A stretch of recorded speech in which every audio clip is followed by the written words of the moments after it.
خوب رفتم این فقط همین دبای اینجاش میمونیم همین قط نفس میگیرد. Ассаламу алейкум, Зиёрат Шох. Хочу тебе пожелать удачи и самое главное здоровья. Береги себя. Не отчаивайся, не отпускай руки. Восстанавливайся, слушайся докторов. Знаю, что у тебя травма. Пусть Всевышний тебя излечит. Пусть Всевышний дарует тебе красивое терпение, чтобы ты это все прошел. Так что не отпускай руки и не сдавайся. Удачи тебе. Мы будем делать два за тебя. салом و درود به پایان با کل فارس زبانان روی دنیا. دادره که عزیز ما زیارت نام دارد، زیارت شاه از خود ازبکستان. اگه جا ازبکستانی نکن؟ نمانگان. یعنی فارس زبانم، زبانشان زبانی تاجیکی، زاده ازبکستان هستند. برادرای عزیز، این دادره ما ورزشگر بوده، MMA مخش میکرده. در همین رفتی تمرین ها چخیلی میشه تراوما میگیره. اینا طول دوونیم قریب 3 سال میشود در بیستری بیماریان. اینا پدرشون، اینا مادرشون هم ازبکی گپ زده میتونن، هم روسی گپ زده میتونن، هم تاجیکی. ما مخصوص ما را که تماشابینامون فارس زبانان، ما خواهش کردیم که با زبانی تاجیکی حرف بزنن که فهموتر شود.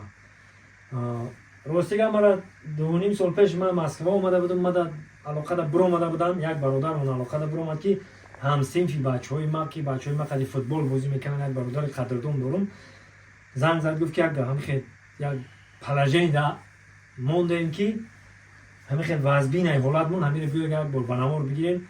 وقت نصیب نبوده همین کارمون نتونستیم. اینا که اومدیم امروز نصیب نبوده پیش دادرمون زیارت شاه.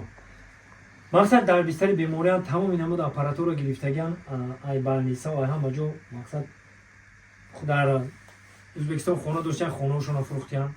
مقصد که چی برد داشتن فروختیان. مخصوص برای نمی زیارت شاه این حال میگه با تنگ موندیم، مجبور شدیم بلاگرها رو کفتیم. نصیب شده این همه بودم اومدم. من برای شما اینا بنوار گرفتستم. اینا پدرش، اینا مادرش، اینا میخواستم که دست حال مادرش گپ زنن. کارتای مادرشون رو انتخاب کردیم، رقمای تلفن مادرشون رو انتخاب کردیم. نفرانی که زنگ بزنن مادرشون میبردارن. همه چی در دستی مادرشونه.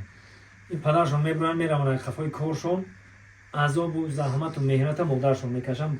برای همین میخوام که مادرشون گپ زنن. مادر عزیز سلام علیکم. خداوند بزرگ مشکلیتون آسان بگردونه. اینا چی گفتنیم برای مردم در این ماه شریف رمضان. اینا دست ما می اومدگی کار همینه که بنوار بگیریم، پیشکش خلق بکنیم و باقی خلاصه در دست شما تماشا بینو و در دهنی مادری بیمار محرمه. السلام علیکم عزیزان. همین زیارت شاه تراوما گرفتی بودن، سپورت میرفتم. 2022 سال 31 اکتبر بود. همین زنگ زدن بچه تراوما گرفتن. بعد ما رفتیم رایون уже реанимация да бача хорафт аз вағзинай ҳолаташ ҳама ҷо шланка мондаги бача дуруст надарардам ҳе бача слишком вағзин ҳолаташ гуфтам. баъд гирия нола кардам. ман модар охир ман монда як бинам бача ман аз дур гуфтам. ина монда додам. баъд дар омадим бача вағзин ҳолатка буд. بعد همینجا بچه من دیدم که شام رفتم دکتر چی کردم. بعد داداش مرد دادم، داداش در آمدم دیدیم بچه سلیشکم وازیم دو رچم پیشش بود. گفت تو مادر که پیشش رفت شین گوش میکند بچه توی. گفتم بچه من پیشش رفتم گریه کردم ولی سوره دهنم بس سوره استغفارم کلمه خوندم. بچه همه خیلی حالتم ده گوش کرد نکرد گریه کرده سیکم. بچه همه خیلی حالت که سرش همه جموندم. این روز بعد شام رفتم چی کردم اوجو کاریدور رو برآمدیم. چی کرد این کس در آمد دست شوهرم این کس در آمد دیدم همه خیلی حالت بچه وازن هستش اپارات موندگی. بعد реанимация اینه مسکو جو کردن. اینجا شلانکه ایویل اپارات کات جو کردن. بعد همین زاکاز کردی بودن. زاکازش همین یک هفته بچه 2 هفته پشتی مونده برفتن بانی سر.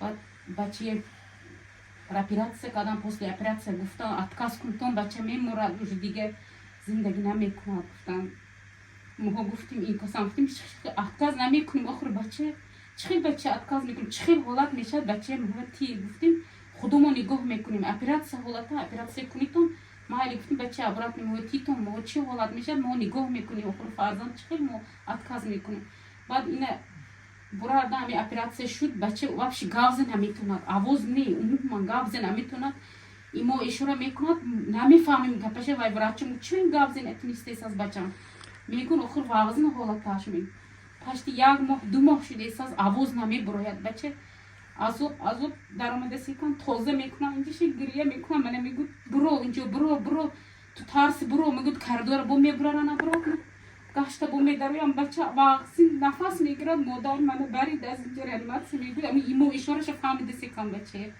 بعد در آمدیم گفتم خیلی شلم کمی خیلی در روز میخوام تازهش کرده سیکن بچه اینجاش این بچه نفس گرفتن نمیتوند عذاب ولی یه مونت گاشته بچم نفس گرفت میگم همین حالت بعد بچه گاشته موندن شلم کشه نفس گرفتن سر کرد اینجوری روز کرد نفس میگرفتن نمیشون نفس نمیگرفتن بعد بچه گرفتن بروندن بعد یعنی 3 ماه گفتین ده بچه уже گپش کمتر آواز بردن سر کردن بچه گفته سی من توالет خواهم تو پاس گاو زدی همین میسیسترا فهمیده تو نیموش خسته نمیتونه خود دست خوش کار نمیکند یه ابکات لوح داش کار نمیکند уже گوجه میریخته همین موندیم تو همین کردن گر همین جبه گفتی با این کس در اومدن چی کردم من برو اومدم حالا همین کس در اومدن بعد بچه فهمونده سکن уже گاو زیسه گپش آوازش نمیبرد بچه اکو گاو زد من سکی بعد 3 ماه شدن گاو زدن سکی уже گپش فهمیدیم کمتر уже آواز بردم بچم خدا هزار شکر میکنم من حالا بعد دیگه یک نیم سال حاضر من خودش میزده نمیتونه کاتترش ختم میزنم بچه اینجا کاتتر ختم همین پس دیگه 7 روزنده علیشش میکنم کاتتر میمونم اینجا بچه مثل بعد یک نیم سال شدن این اپارات ایشو دیو ماشین بو وای واغزین اپارات بود و گرفتن یک نیم سال شد بچه کمتر уже نفس گرفتن حرکتش گفتم روزش خودشون نفس میگیرن زیارت شو همین اپارات قطعی این زورش کم های این بسیار نمیتسد اپارات این نیویل اپارات دبایتش میکنم وقتی که شب خوابش بردن گرفت ایره میمونیم وقتی خواب رفتم این فقط همین دبایت اینجاش میمونیم همین قطع نفس میگیرد بچه همین خیلی میمونیم نفس میگیرد شب وقتی خواب ها؟ همین قطع نفس میگیرم شب خواب میرد همین کم خواب میرد دردش بسیار کم چیزی هم سخت کم خواب همین قطع میشینم تا سهر همین بچه قطع میشینم همین بچه که خواب رفت نمی پیشش و کمتر خواب میرم با همین بچه قطع آخوت میخورد که چی میکند؟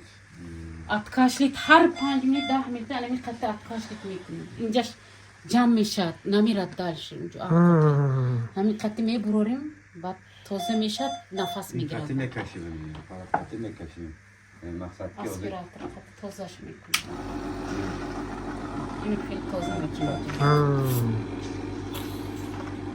خیلی میکشیم شو تازه میکنیم فهمو و افراد موندم در نشد من جو کردم من اوکی دل نشه اپراتسیا کردم اینجا بردم اینجا hanem اینجا اپرات جو کردم روز من همین قطع نفس میگیردم شب با همین قطعی با نفسش میگیرد مقصد که ما رابیلیتاسیا گاو زدیم گفت که همین یک سوتکت ریسیستری 43,000 روبلای پارادلینی 20,000 روبلای یک کورس همین یک کورس لیچن یا ماه همین 680,000 5 سال اگر رابیلیتاسیا شود خطاب شنونک میشود گفت همین 21 میلیون گفت یا هندوستان بردن دکار گفت 120 میلیون برای اپراتسیا برای خیلی گفت ما همین چیکارش کنیم چی باشه تماشا چیکار کنیم کامراش میکشد و همه خیلی لازم خوشتا اینا یکم دیوم پزوانوشنیک شکستگی بود سپینای مزگ توی کرده کراوزلیان تازه کردگی 3 استخوان او دلیت کرده اینجا شپلکه مونده جوشته 14 سال دیوم یکم دیوم پزوانوشنیک شکستگی اما کاغذ چی همش هسته من کی اگر باور میکند نمیکند آدرس میتیم با بریم زنگ زند بیاید آخر من میفهمم زمانه که دروغ هم بسیار آیا خیلی مقصد که آدرس میتیم با بریم بیاید افکار چی در کار همش نشانش میتیم خب خلاصه گپ همتون این حالتی کار را دیدیم خاص به خاطر الله همین کار ما کردیم دوستای عزیز نفرانی که میفهمند بفهمند نفرانی که نمیفهمند ما توکل همه را به خدا کردیم خداوند خودش انا برادر عزیز رقم مادرش مرحمت نفرانی که میخوان زنگ بزنن اول حال به برادر ما بخبر شوند باقی سربلند خانواده دوشین خداوند نگهبانتان ماه شریف رمضان حمد مبارک شود خداوند روزه و نمازی که روزه میگیرید نمازی که میخونید خداوند به درگاهش قبول کنه الله اکبر خداوند میذاره شوی داده ما را شفای کامل عطا کنه در توی شما در سر جمع خوشی و خرسندی کنید الله